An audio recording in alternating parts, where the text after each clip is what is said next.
All right, ladies and gentlemen, welcome back inside the State Champs Sports Network studios. It is time to announce the Final Four in this year's Anvil Award, presented by Hungry Howie's. The coach, Tim Beckler, is here, been with us all season long, and we just got out of the room.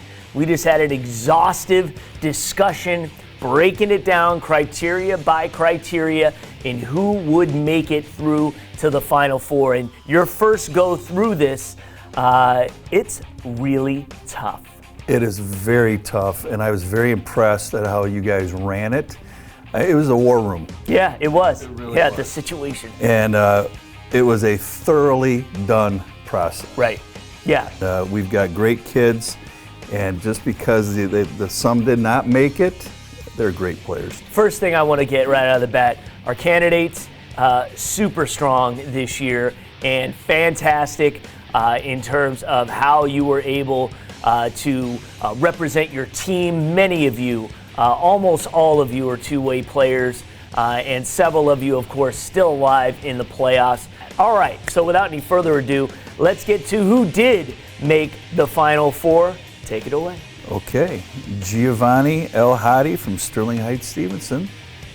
Right off the bat, a team that's still alive in the playoffs. This is a guy who plays both ways and also dominates. He's a run-blocking mauler, and people overlook the skill in football when it comes to blocking. He's given up one sack the entire year, and he's played some great teams.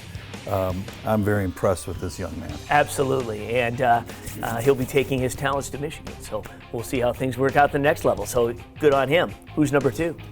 Cornell Wheeler, West Bloomfield. West Bloomfield team, although not alive currently in the playoffs. Cornell Wheeler, if you watched him play all year long, at linebacker was a madman and was somebody who got after everything. You want to talk about a guy who runs sideline to sideline, always with a nose for the ball. He is a guy who absolutely deserves to be in this Final Four. No question, and I think over 140 tackles. We don't know the final on that yet, but he makes it from, like you said, sideline to sideline. He's got a bunch of tackles for loss. He covers in the passing game, and he just covers so much ground, and he's a great tackler. Absolutely. Okay, who's number three? Number three is Rocco Spindler from Clarkston. So Rocco won the vote. He is the People's Champion, which automatically puts you into the Final Four. Rocco won with over 11,000 votes by a landslide, and he also obviously deserves to be in this Final Four based on his merits. One of the best young football players in the state, no question about it. Another guy who plays both ways. Clarkston in Division I in the extremely tough OAA Red. They didn't even get into the playoffs this year, but this is a guy with a tremendous upside and a father who's an NFLer.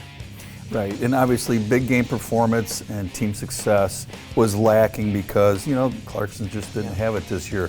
But early on, I had him ranked very high on my list, and especially as a defensive tackle. And, Rocco, your film is better this year than it was last year. Big things ahead of this young man. Absolutely. Who is the final candidate in our Final Four? Damon Payne from Belleville.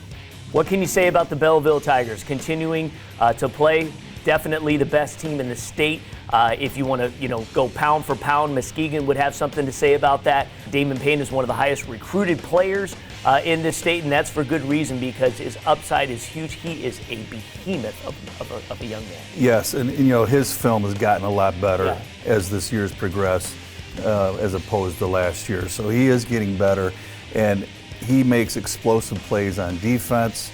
And, he's got a lot of buddies next to him. Mm-hmm. And you obviously have to have that to keep playing as well as Belleville is. But he too is, like you said, a highly recruited player and a phenomenal athlete and a big body. Absolutely, and he's still got another year left as well. So that is our Final Four, ladies and gentlemen, for this year's Anvil Award. We will make a decision and hand out a trophy following this year's state championship. So look for that in 2 weeks.